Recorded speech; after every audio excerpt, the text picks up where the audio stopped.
Hello and welcome to a special late night edition of Wake and Jake with myself, Yankees fan, Jake Storielli, Yankees fan, David Mendelson.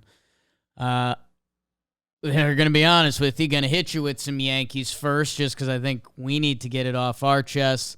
And then we'll do a little lap around the deadline. A little, we did kind of instant live reaction on Talking Baseball as it happened, but we'll also circle up and just see, kind of team by team, what did we miss? What do we sneaky like? What do we sneaky not like? So we'll do all of that. I decided I'm going to rope in Jolly next week because, and BBD and I were on the same wavelength. We did the trade deadline. We got a couple busy things coming up this week. Floor ball. Mm-hmm. Hello. We've got a really cool thing tomorrow that's kind of secretive. And we were like, well, you know what? Let's strike while the iron's hot. Maybe put the Yankees in the headline somewhere because the Yankees streets are as ugly as they've ever been. Just about. Maybe swept by the Astros last year. I mean, we were already kind of broken. Season was over. You knew it was literally coming. over. Maybe after they lost the first 3 to the Astros. After game 3. Hey, I want to start off. And I forget if I did this last episode, but it's on my mind a little bit. I wanted to, start off by thanking the people. Wake and Jake's had some good growth this year, so thank you guys for tuning in. We leaned in a little bit, gone a little heavier baseball, if we're being honest. And I do like talking, I guess not all the sports. I was really more into NFL season than I ever thought I would be last year, and I think that's going to be more going forward, so I like that. Speckles of NBA, but the regular season's kind of had me out, that it's kind of come see, come saw. But also just love sports. And hopefully we'll start having some more guests and stuff. Maybe I'll have to DM Kevin Herter again.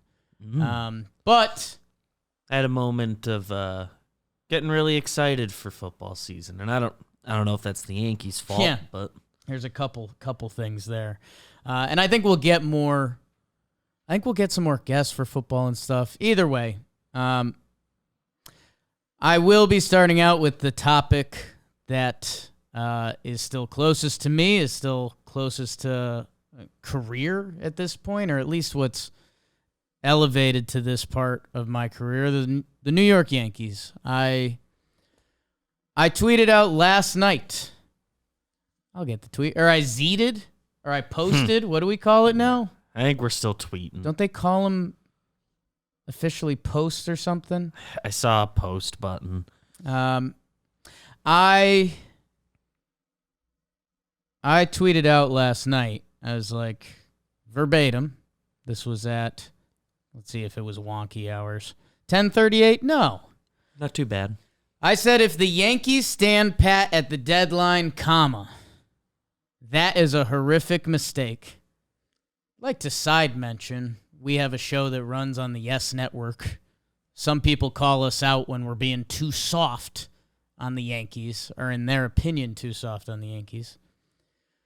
If you do some trades, to go for it, a.k.a. hope for the last wild card spot. Shake it up. The best example that's ever been written of it is the 21 Braves. They added 4 outfielders. I've done the whole speech. They do blood. Just, hey, let's get these lottery tickets. Basically, all 4 of them clicked at one point or the other for them, with a really good team in place, and they're a really good organization, blah, blah, blah. I would say this year's example is the San Diego Padres. The San Diego Padres got G-Man Choi, who career is an 800 OPS versus right-handed pitching. They brought in Garrett Cooper, who is a career 800 OPS versus left-handed pitching, so they got themselves 2 hitting options there. Didn't they? They also added Rich Hill. Scott Barlow. That's some innings. Scott Barlow, who's a guy that, last year would have been crazy valuable to be traded at the deadline. I guess on paper, statistically best reliever at this deadline. There's vibe stuff to all of it, but yeah, I mean they basically checked the 2 boxes of you can always have another starting pitcher, you can always add a reliever, and they added 2 bats to their offense in a goal to try to spark something or catch some fire or give themselves something, a lefty-righty advantage, anything. And a little exciting reminder, FaceTime from Chris Rose. I won't right now.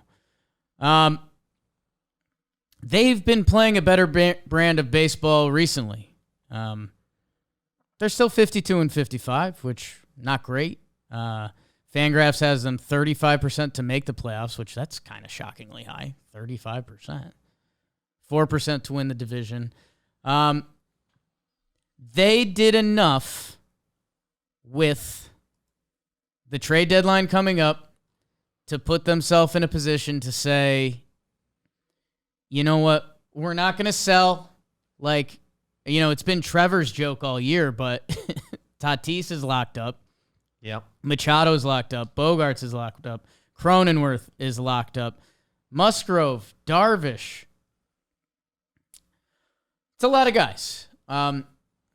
Josh Hader would have been a big piece to sell. You mentioned Scott Barlow as a piece. Like, Josh Hader's an impact reliever. You could, if they wanted to, and I'm sure they got offers that were probably tempting, they could have moved him.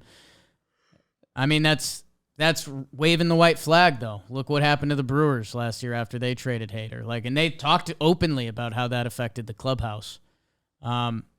So they soft bought. They brought in 2 bats. They brought in a reliever. They brought in a starting pitcher. They had a deadline. They're going to roll it out there and let the chips fall where it may. Sure, that's fine. Going back to my Yankees, the other option, and reading the end of that Zeet, or whatever we call them now, if you can get some assets for Bader, Glaber, Wandy, Clay, Sevy, IKF, do it. Play some kids. And my final sentence was, please don't do nothing. The New York Yankees traded for Keenan Middleton. Relief pitcher who's bounced around the league. Big body, that's what I picture when I think about him. A trade deadline reliever. Could he pitch you a 6th inning? Sure. Why not? The Yankees, let's just go to paper, because this is what the numbers guys like, right? We love numbers, information. The Yankees on the year still have the number 1 bullpen ERA. They've slipped a little bit of late, but yeah, some guys finding it again. Some guys still. So is every bullpen in history. Like, the facts are the facts. They have the number 1 bullpen ERA on the year. Matt Blake has put together a pitching program that we've seen guys in their bullpen put together seasons every year. The bullpen has been good. If everything else was normal with the Yankees team, we would say, hey, this is a strong bullpen. Like, maybe we would like more of a pure alpha in the 9th. But we maybe would still be saying, like, of late they haven't been their best. But all in all, the bullpen has, they are first in hits per 9 allowed. They're second in home runs per 9 allowed. The bullpen has done their piece. Yeah. They added Keenan Middleton, whatever. He's a bullpen guy. Sure. Nothing wrong with making strength stronger, and that's not the issue. The Yankees' batting average is 29th this year. The Royals and A's are still in the league, along with a lot of other teams. They're 27th on on-base percentage, 23rd in OPS, 22nd in runs. Okay. The offense has been all-time bad for a Yankee team. And I'm talking Yanks, talking baseball, I've talked about it, that it's kind of crazy. Go back to any good Yankees team you think of. The 09 Yankees. They, that lineup top to bottom, that was really good. The Dynasty Yankees. People take away from, like, Derek Jeter's credit as a baseball player and Joe Torre as a manager because they're like, that team was fucking cracked. You're kind of not wrong. Those teams were nasty. Jeter can still be good. Torre was a good manager. They're not mutually exclusive. Not a lot of teams still won that many rings in that time period. Go back to old Yankees. Like, if you want to do all of that, Murderers Row, Babe Ruth, the whole, what made the Yankees the Yankees? Yogesh Berra, Mickey Mantle. Bronx Bombers is the team's nickname. They have a short porch in right field. That's what their field has.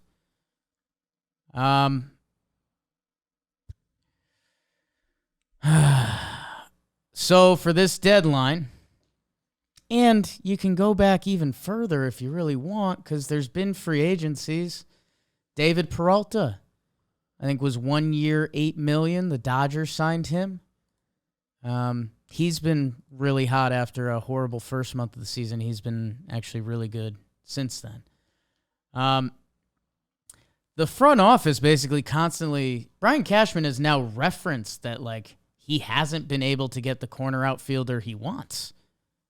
Like, he said that. On a few levels. He said that, the G-Man Choi's, the Garrett Coopers, are we going to look back and, those guys won the Padres the championship? No. I really don't think so. I think if the Padres go, it'll still be, Juan Soto is one of the best young hitters to play, and Manny Machado is as good as anyone who's played the game, and Bogarts is an all-time hitter, and their starting rotation is actually sick, and the back end of their bullpen, Hader and Suarez, whatever. And with the Yankees, it would have been the same story, right? Like, if they added Garrett Cooper, if they were any outfielders really traded? Jamer Candelario was a hitter that was traded. Tommy Pham. Infielder. Pham's the outfielder that went. If you kind of got that serving tray of ball players and they were on the Yankees right now, what would I be saying? I'd be saying, hey, I don't think it's the difference. Like, you just got to be honest. I'm watching the Yankees lose 4-0 right now to the Rays, and we're a bloop double down the line from it being 6-0.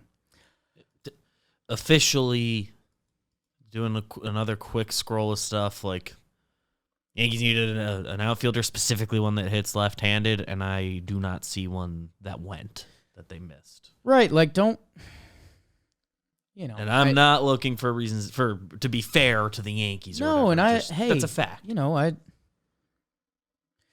If you can do a whole song and dance about Bryce Harper and blah, blah, blah, and hey,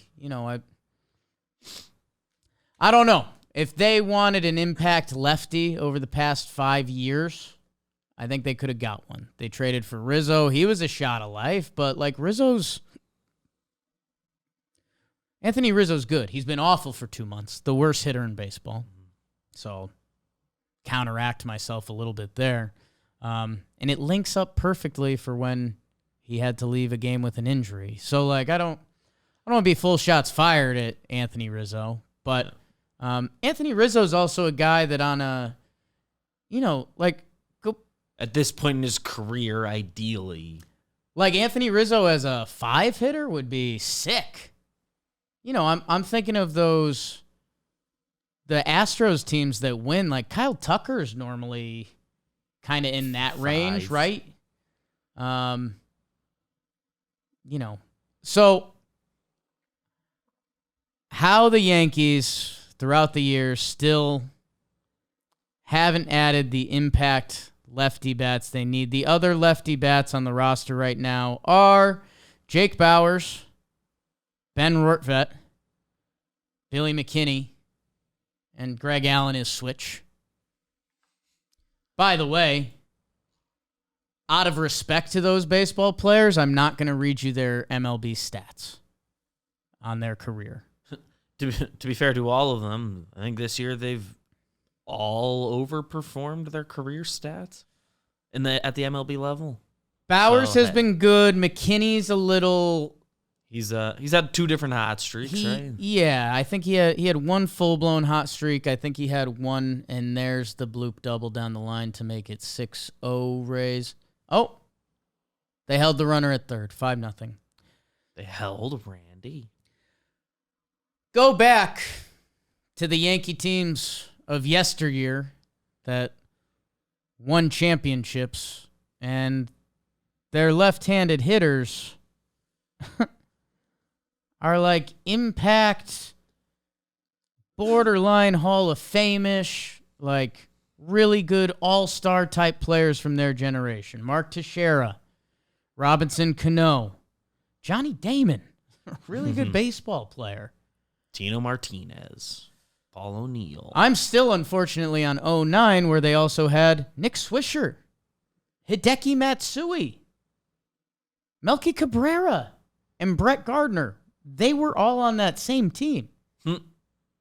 They were all on one baseball team.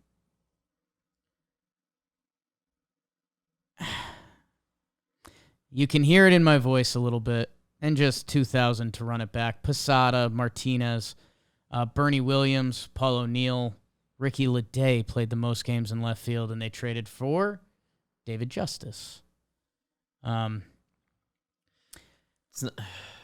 history of the franchise is basically built on lefty power hitters. And it's the advantage their ballpark has. Babe Ruth figured it out, and he was like the only dude that hit home runs in the league. They fully zigged. They scouted right-handed hitters with power, and the theory doesn't go any further than this. It was, if you turn on a homer, any Major League Baseball player can turn on a ball and hit a home run. So if you're a righty, you can turn on one and hit a home run to left field in any baseball park. To be a major leaguer, how good you have to be at hitting a baseball? Yes. There might be one speed guy a year who can't. But even in batting practice, they do. That's not the point. They said the hole in the market that would be their advantage was bringing in righty power hitters, righty hitters that had the ability to drive the ball the other way, because then they would get extra home runs. They would get home runs at Yankee Stadium that they would not normally get. And it kind of makes you tilt your head, and you're like, I'm interested. So wait, a righty hitter that has power the opposite field, okay, so they can get more home runs that way, sure. And I think there were some decent examples. I even think DJ LeMahieu. He has more homers because of is a good example of Yankee Stadium helped him out more than Coors Field, the field that people know as, the hitter stadium in baseball. I even think Luke Voit for a small when he was healthy size, and played, he could really drive a ball to right field, and he got some home runs there. I think the best example is Aaron Judge. Mm-hmm. Aaron Judge makes hard contact all over the ballpark. When he turns on a ball, it's pretty much gone. Yeah. If he hits one the other way, he has a better shot to hit a home run at Yankee Stadium. Okay. This all, the math checks out a little bit. Yeah. Couple, specifically Judge, and I don't know if you have a bigger point on Stanton later, but there are guys who are supposed to hit they hit. They're very good hitters. Stanton of late is a different conversation. But Stanton, you just don't know. I wish I had a better Stanton point at the end, but I talk myself in circles because at the time they basically got Giancarlo Stanton for free. He was an MVP. Like, it felt cool.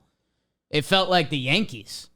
I was like, wow, the rest of the league is letting this happen. So he's supposed to be such a good hitter that handedness does not matter. And boy, does he check the last box we just talked about. That guy can drive the ball to any part of any baseball field, which, again, do you need the short porch then? Anyways, Stanton I don't have a perfect answer for. He's been the guy that's contributed the most in playoff games. He gets hurt a lot, and even when he's on the team, he restricts the team because he can basically only DH.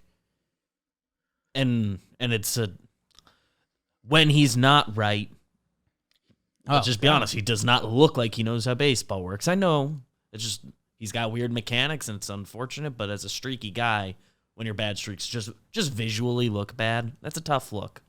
So, but even, Gleyber Torres has gotten a couple Yankee Stadium opposite field home runs. But The point that got overlooked the whole time is that lefties who pull the ball will hit a lot of home runs at Yankee Stadium. Probably more often than those righties will go the other way. Go look at Didi Gregorius' spray chart. Go look at Brett Gardner in the juice ball season. 28 home runs. 28 home runs from Brett Gardner. That's craziness.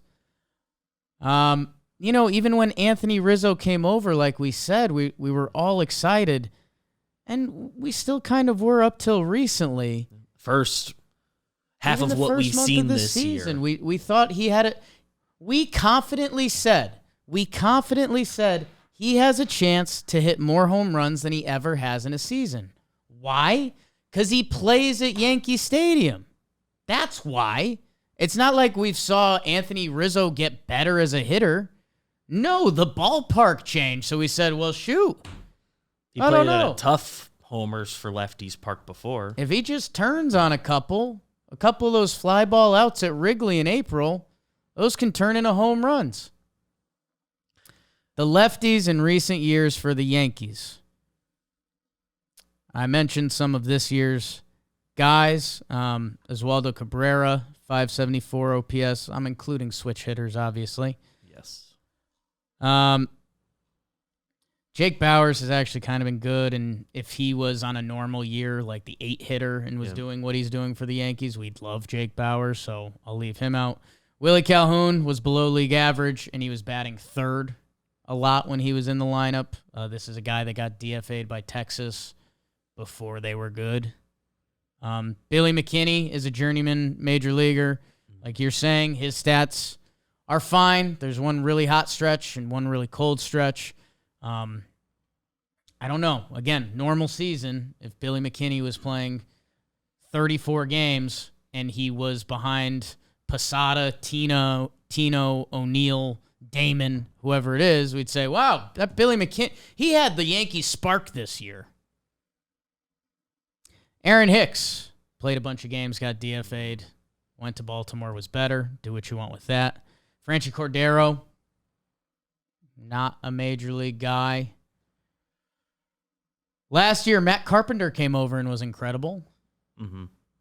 Matt Carpenter, who was washed off, done on the streets. He got a little Yankee Stadium magic. Joey Gallo was awful. Like I mentioned, Aaron Hicks. Yep. I'll give, at least Gallo was awful. It was awful. It didn't work out. He was terrible as a Yankee. He's supposed to be what they were going for, lefties with power. So the tiniest of credit there. Should have pulled the plug when realized it wasn't working. Should have pulled the plug a lot earlier. And they ultimately did. But we heard from sources that Joey Gallo never wanted to be in New York. There's a lot of other stuff. Yeah. Other factors. Rougned Odor, if you go back a year. The last impact lefty that the Yankees had brought on was Mark Teixeira. And his last good season was 2015. So a team with a history of left-handed switch hitting. Bernie's my favorite player. They don't have that. Aaron Hicks used to bat third between Judge and Stanton strictly because he was a switch hitter. That's pathetic. That's not how baseball's supposed to work. But even the years he was at his best, that didn't feel like the right place for him. We mentally came to grips with that because we had to. Like at a certain point, you just okay. You just understand that's what they're doing. Okay, this is what I'm watching my team do. And it all leads up to this, and it's. I remember when we first started doing this, I was kind of blown away at how hot some of the kids on the internet were. And then I put it together, like if you're young, like if you didn't have the Yankees Dynasty, which and a nice, BBD, you didn't really have that. No, I had the end of that core. You have 09, so you got to see them be successful. I've seen 09, and I saw the years where they're fresh off it. Like, first year I really watched the Yankees, I was 7 years old. It was 2005. I have, from 96 to 2001, I have like 4.5 championships in my back pocket. Let's go Snakes, baby. But I always said, I've said it on here before, I'll say it again because I think it blows people away, but the most Yankee fan I've ever been was when they came back against Byung-Hyun Kim back-to-back games in the World Series. It was like, oh shit, man. Like I thought the Yankees were kind of going to lose that World Series. Like Schilling and Johnson, like D-backs were kind of sick. When they did that to Byung-Hyun Kim, I was like, oh fuck, like we are the Yankees. Like this is the coolest I've ever felt to be a Yankee fan. Mr. November? What? Like, how often do you get to see something made up in sports? Mr. November in baseball? We never thought we were going to see that. Unfortunately, it's obviously off some of the worst circumstances ever. But still, in that moment, Dynasty Yankees, 96, 98, 99, 2000, going for a 4-peat. They came back twice. They lost that. Go Snakes. Anyways. The same Brian Cashman was getting a lot of hate on the internet, and I didn't fully get it. Like, part of me got it, and part of me came around to it.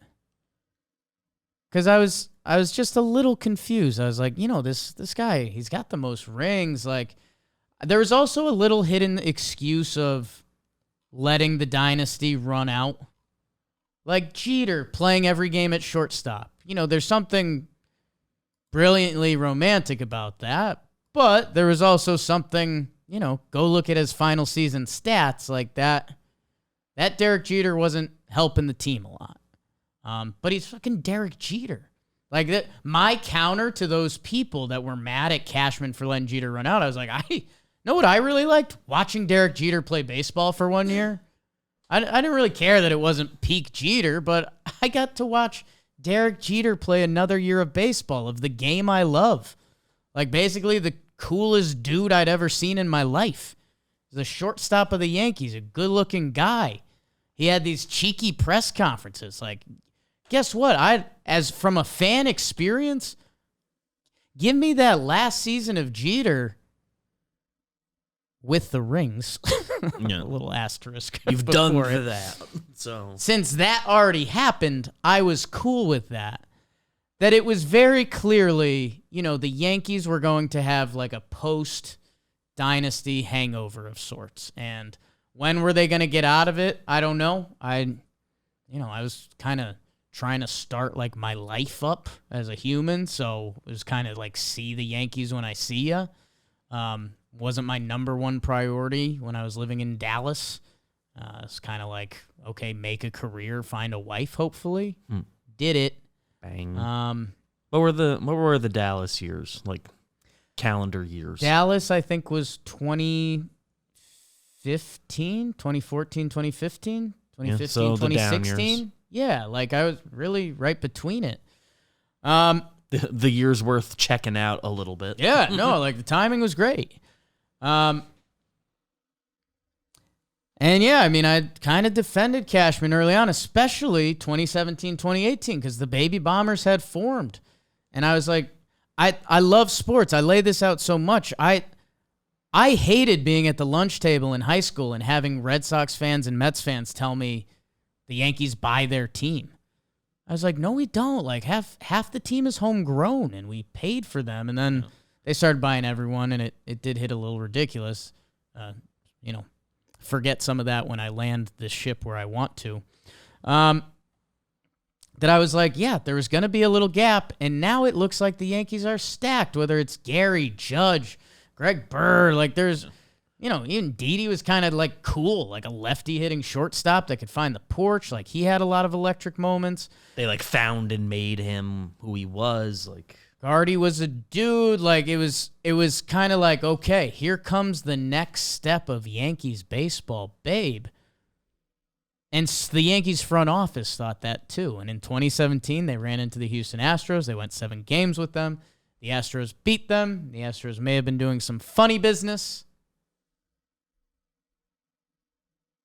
2018, 2019, they brought on Stanton. They do everything we do. Here we are in 2023. The New York Yankees haven't won a World Series since 2009. Haven't been. They haven't been to the World Series since 2009. So if you do that, American League, 15 teams are coming up on 15 years now. The Yankees' payroll is still crazy Looney Tunes to half the American League. Probably a fair number, right? Like if you go through it, the whole AL Central, so there's 5. Yeah, just Rays and Orioles never get there. So that's 7. that's half. West, Athletics, 8. Yep. Any of the other the other teams compete? Like they have years where they inflate the payroll. They go in cycles. So you have a natural, like, massive advantage. Like hundreds of millions of dollars worth of players that you can have on your team that half the AL can't. That's a pretty big leg up, as I see it. Houston has dominated them. They haven't had an answer for them since. Boston, they got a ring in that time period. And they went to a... Did they go to another World Series or no? No. They played Houston in the CS in 21. CS in 21. That's that. It's tough seeing that graphic of every team's front office that keeps popping up on the internet, and it's like, everyone in the Yankees front office has been there 25 years. Every other team is like fresh within past 3 years or something. Not necessarily saying that's right, but clearly, and I can say this with confidence, because even at the end there, I think you could hear me, almost double-checking my words, not wanting to get a clip of myself in my own email from the wrong person. Clearly, something is disconnected. And we try to put this puzzle piece together, and we can't. The Yankees brought in Omar Minaya and Brian Sabian this offseason. 2 respected old-school GMs. Okay, we kind of shrugged and we're like, maybe that's something. Yeah. Brian Cashman has been there. He's clearly very analytically driven, or at least he's made that turn. Who's the guy that everyone wants us to talk about? Fishman? Oh, yeah. Fisherman? He's like the go-to analytics guy, so people are like, hey, if you're going to target someone, he's the guy crunching the numbers. They played Monday night, and what was really unique about that was the starting pitcher who was about to start didn't. They said he was hurt. Late scratch. He was a late scratch. They called the kid up from the minors, so it wasn't a super late scratch. Domingo said he felt something under his shoulder, his armpit, that old armpit injury you hear pitchers talk about. They said they felt that. They called up Brito. He started. Then Herman came in. He pitched 5 scoreless innings after Johnny Brito gave up 4 home runs. And the Yankees lost that game. There's just dysfunction and lack of communication throughout this organization that no one really knows where it starts or ends. Aaron Judge got hurt. And you've probably heard my guy Jimmy go through that rite of passage, how Jazz Chisholm basically had the exact same injury. They announced it would be like 4 to 6 weeks. I think it was 5 weeks. Then he came back. The Yankees made it a whole charade, and the whole thing feels like a charade. The whole thing feels off. And something's got to happen, and that's where I come back to the trade deadline in 2023, where nothing happened. They added a middle reliever. I'll root for the guy. Why not? Go be a star, kid. You are a star. Got no problem with him. You needed to change softly 3 to 4 positions on offense. Some of that, and if you want to start adding half points, some of that's already happened. Ben Rortvedt is now splitting catching duties with Higashioka. By the way, neither have a reputation as a hitter, but Jose Trevino, who had a hurt wrist in spring training that he admitted to a couple weeks ago, is now out for the season. So in theory, you'll see some different catching at bats. Rizzo, who knows what's going on? Dude, are you hurt? Is it the worst slump of your life? Let us know, but you can mark that one. Gleyber Torres is in the final year of his contract next year. And the Yankees have been almost out on him since he was supposed to be the prodigal shortstop that was going to change the franchise. They gave him the keys to the castle, and it went horribly. That now it's always kind of felt weird with Gleyber, the 26-year-old who's a really good natural hitter, but he's one of the slowest 26-year-olds you've ever seen. Feels that like plays the middle infield Feels spots. like a guy that likes to have fun, but he's never been allowed to have fun in his life. That could have easily changed. Not doing Volpe today. That's just not happening, Pop. Oswald Peraza. Josh Donaldson was our third baseman for a chunk of this. There's your right field power hitter. How'd that one go? One of the worst, sneaky worst contracts in Yankee history. Yeah. They technically didn't give him that contract, but they went out of their way to get the bad years of it. Guys paid in what they performed Yankees baseball-wise. I mean, it's got to be up there. And that's before we even get to the outfield, where the big man Aaron Judge was out. You sat him Sunday night in kind of a do-or-die season game. Do what you want with that. Bader, who was supposed to be this kind of game-changing seventh-hole hitter, we've needed him higher up in the lineup. He's really struggled of late. He's been a below-league average hitter on the year. I can butter knife his stats that he's been a lot worse than that the past month or so. He was one of the only true rentals that you could have traded. And why wouldn't you? You know, they talk about getting shortchanged on offers and stuff like that. Maybe you're misreading the room. Because Harrison Bader, with an injury history that is as long as my insert joke here, who's been playing bad baseball, yeah, that guy doesn't have a ton of value. But as you should rental. Get something. Get anything. Get anything. That's your job. That is the new job.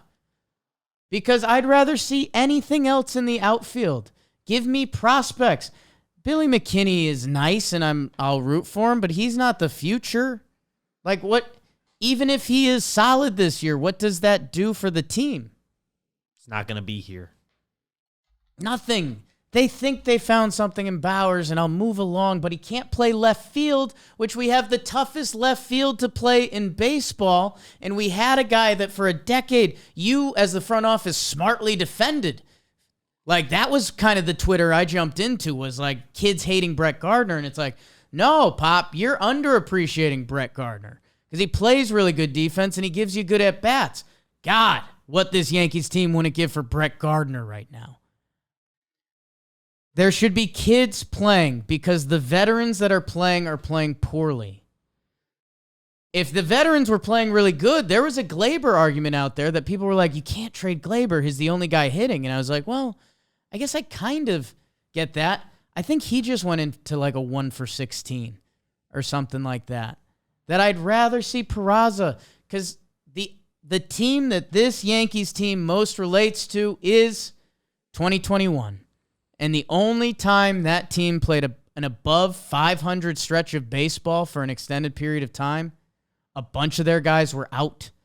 All their right-handed hitting, sluggish players were out. So they called up a bunch of guys that played with vim and vigor, with speed, some lefties, some switch. And they went on a nice little run because they had something. This team isn't good defensively. This team isn't good hitting.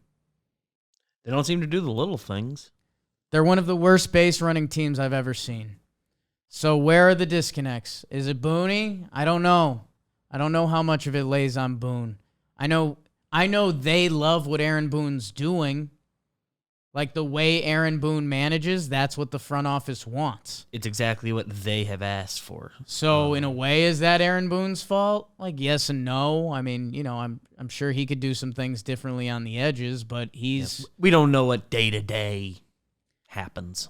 I've been critical of the things that I think he could have been critical on, whether it's benching a player like Gleyber Torres, who hasn't really been benched and as a young ball player. I don't know. Feel like there could have been a lesson there. Bader ain't been running as hard to first as a lot of your dad's favorite Yankees recently. Haven't heard a lot of hubbub about that. The offense is bad. It's failed them in the past every playoffs. The pitching has sneaky been there since 2019, I'd say. It's been the best like multi-year run of pitching we've maybe ever seen from the Yankees, which makes things worse. There's a starting pitching snafu or two.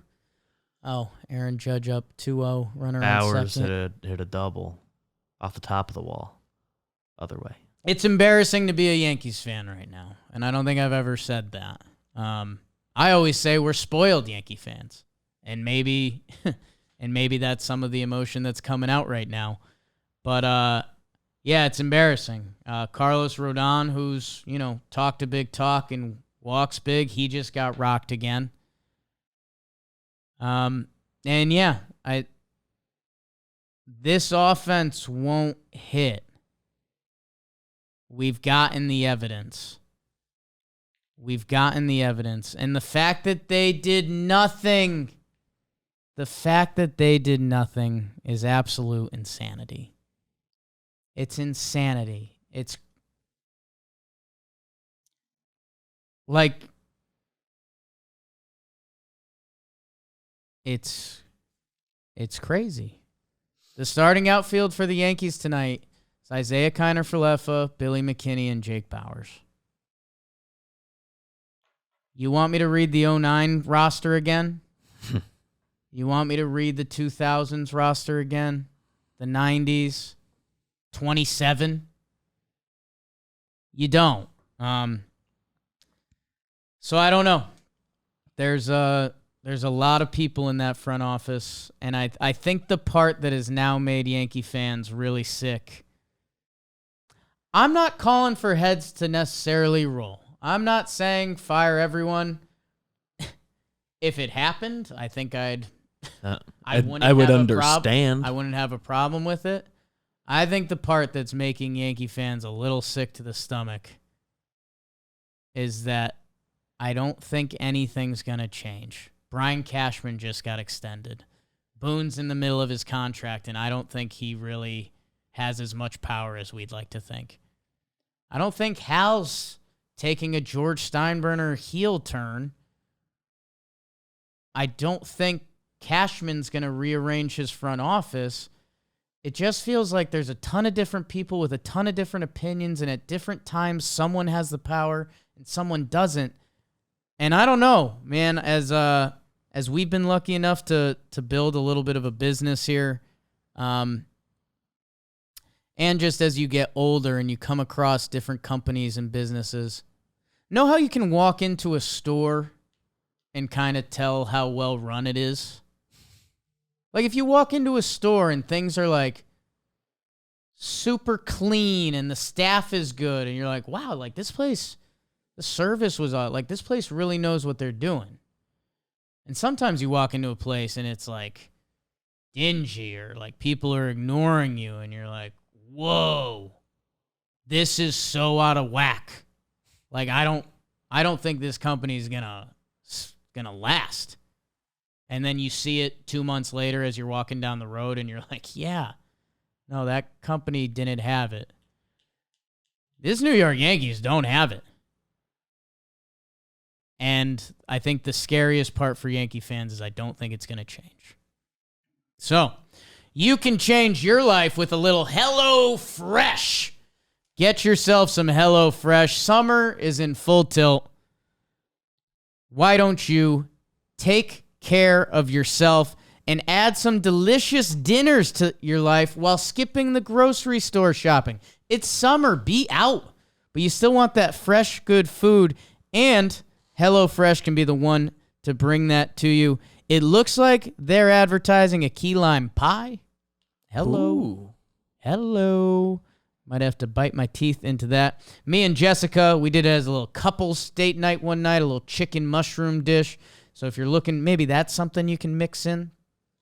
And you can mix it in for 50% off and free shipping with code JAKE50. That's my name. JAKE50 at HelloFresh.com/Jake50. Code Jake50. 50% off plus free shipping. Click the link in the description. Give it a shot. Like, why not? Like, have meals basically waiting for you for 1 week. You might like it. So give it a shot. And also, there's a Talking Giants watch party coming up. So if you're in the city, it's happening at the Midnight Theater, August 11th. New York Giants preseason game versus your Detroit Lions. Doors open at 5:30. Kickoffs at 7. They're selling 150 tickets. We kind of like to keep things high and tight, little exclusive. Food, drinks, plenty of TVs to take in the game. Talking Giants versus the World season. I think we got a link in the description for that, too. Do. So if you're a Giants fan, get there. There's usually more John Boy Media people there. Will BBD end up there? You'll have to find out. You'll have to find out. How long? That was 45 minutes. Fuck me. Yeah, man. The Yanks last few years, the lefty righty stuff. The righty philosophy, that's a great philosophy to have with the righties that you are going to include on the roster. That doesn't mean don't have lefties. Half of the New York Yankees should be lefty. Like, every team needs balance and all that. And sure, maybe there's going to be some years where, weirdly, like, all our lefties got hurt. And know who was a free agent this year? Michael Conforto, David Peralta. So, like, don't. It wasn't possible. When the GM of the Yankees tells me that he hasn't been able to acquire corner outfielders, that's your job, dude. And it's not like you just got handed the keys. Been at it for like 3 decades, man.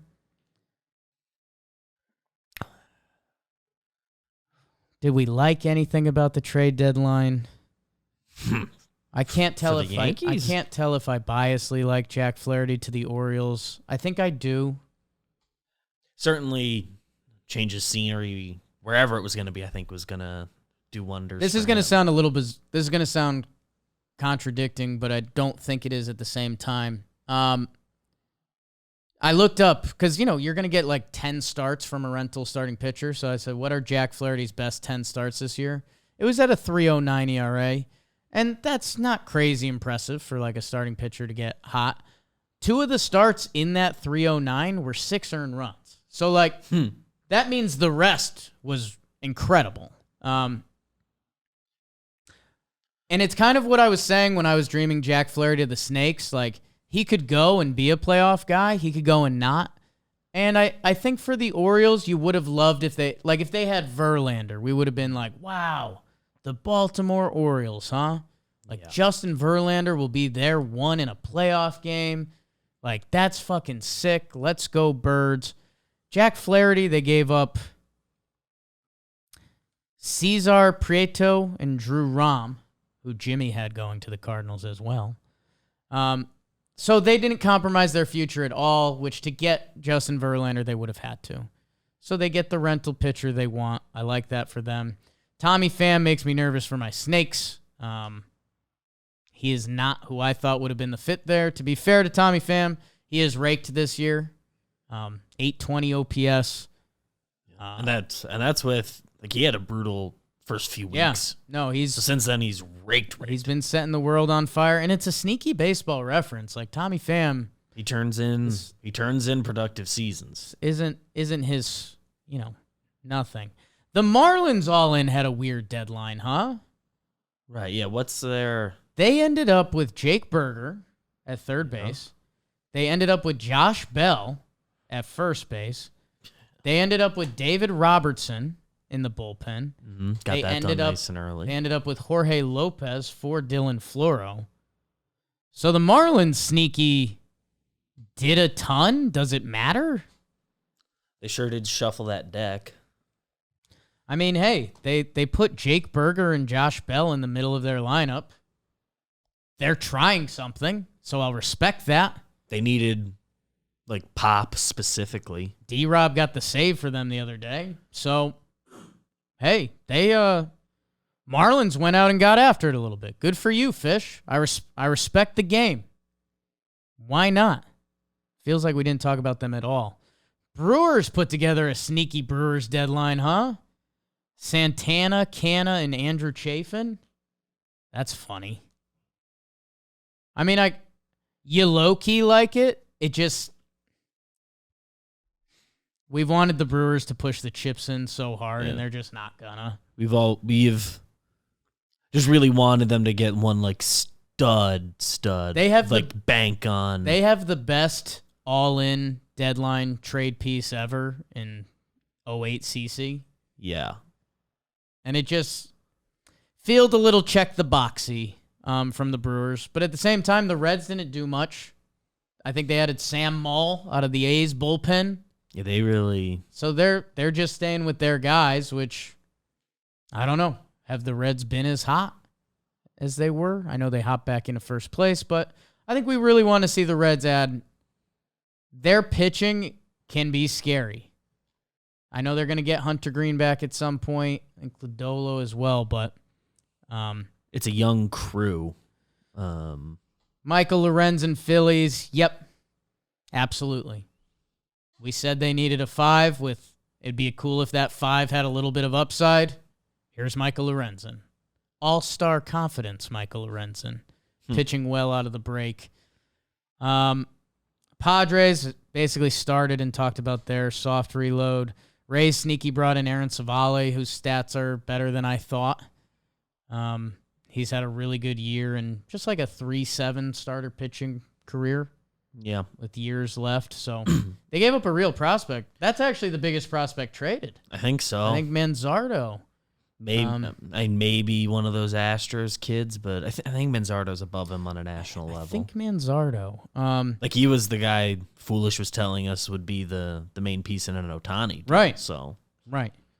My Snakes sneaky did some moving. They brought in Paul Sewald and Tommy Pham. So like, hey, I don't know. You added a bullpen piece. You added a corner outfielder who has been hitting a lot. I know. You know, we're pretty well connected to the Snakes. They're like a team of like young, sweet boys, and you know, Tommy Pham is a tough man that you just wonder how that's gonna work. But guess what? If Tommy Pham hits at an 820 OPS clip, it'll work. It's a results-driven industry. The Cubs, man. I said this on Talking Baseball as Jake giveaway as I could. There was a couple deadlines ago that the San Francisco Giants didn't sell. I think they had Jock Peterson. I think they had a couple pitchers they could have sold. They got really hot like a week before the trade deadline, and they decided not to sell. About a week and a half after the deadline, they were out of it and regretted not selling. Yeah. The Cubs have the most potential to be that. I don't want to rain on your parade, Cubs fans. I'm just being honest from an outsider's view. If the Cubs eat it, I guess the Padres too. Yeah, they don't. The Padres, we've been talking. They had two so, potential huge pieces to sell, so I don't want to say they had nothing. They're so deep in their poker game, the Padres. Yeah, and it's kind of like, hey, they're all in for this. We have year to throw in 10 more chips to see what happens. We're gonna do it. The Cubs had to, not get a lot of assets. Cody Bellinger would have gotten you. He would have easily been the nicest hitter at this deadline. As far as rental packages go, he would have been one of the better rental packages we've seen. So they add Jeimer Candelario, who was basically the second best hitter available. I don't hate the on-field fit. Them getting a rental guy has just such potential to fully blow up. I guess this is on top of the not trading their baseball. This is what analytics has right. Baseball has ebbs and flows you can't control. Remember when Oakland A's won like 4 straight, or wasn't it more than that? They had a 7-gamer. 7-game win streak. Yep. You know, the Oakland A's are assembled to be a bad baseball team. They won 7 straight games. Baseball has ebbs and flows that are partially out of your control, and that's why analytics front offices don't value the playoffs, because they're like, anything can happen. Yeah, but if you have the best team, that gives you the best chance. Go look at Houston, who, by the way, added Justin Verlander. So Cubs fans, I'm trying to come at you as innocent as possible. You're 500 right now. If you guys have a bad week and a half, which any Major League Baseball team can have, you're going to be in a dark place. That being said, you have a good week and a half. Reds and Brewers might be within swinging distance. So if you're a Cubs fan, you have to be elated. You have to be ecstatic. You're a week ago from selling. Now you're buying and you're going for it, and you're going to enjoy games this summer. It's awesome. But it does have a chance to have a little bit of backfire to it. So does the Padres. Actually, fuck me. No, I love it. Who'd they give up for Jamer? Nothing substantial. Kevin Made and DJ Hertz? What are those, fake names? It's always funny until you get called up. It has egg on the face potential. I like it for the Cubbies. Go enjoy your summer of baseball. Dodgers kind of left hanging a little bit. That was a weird they're one. Disappointed. Erod, huh? Just turned him down. East Coast guy. That's funny. I would love to know if there's like more to that. Like what's the agent's full story there? Braves didn't do the big move. They added a couple back-end relievers. Not back-end. Brad Hand. Mid-end. Not to be rude to He's Brad. done back-end. And I needed a lefty. The Texas Rangers and the Halos, we kind of talked about them a lot. And they got their business done. Yeah, that was kind earlier. of, I think that was the funny part of this deadline. Like the pre-deadline was a lot better than the deadline. Like pieces actually moved. AJ Pollock to the Giants, and that's obvious. Yeah, I know That's Giants obvious. fans are upset because that was the only move. Right. They keep getting teased. Correa, Judge, Ohtani. Go Angels, go. Hey, I looked up from that Yankees conversation, and I thought the clock was going to say 25 minutes, and it said 45. So for any of you that, well, I guess I was going to say if you hate hearing about the Yankees, and you probably fucking love today. We're going to call it. We got a big floorball weekend. It's late at John Boy Media. We'll be back Monday. Probably going to rope in Jolly. We'll do a tier list. You guys get your clicks on. We'll have some fun with it. We'll make fun of Jolly going scoreless in the trade draft. All right. Thanks, everyone. We love you.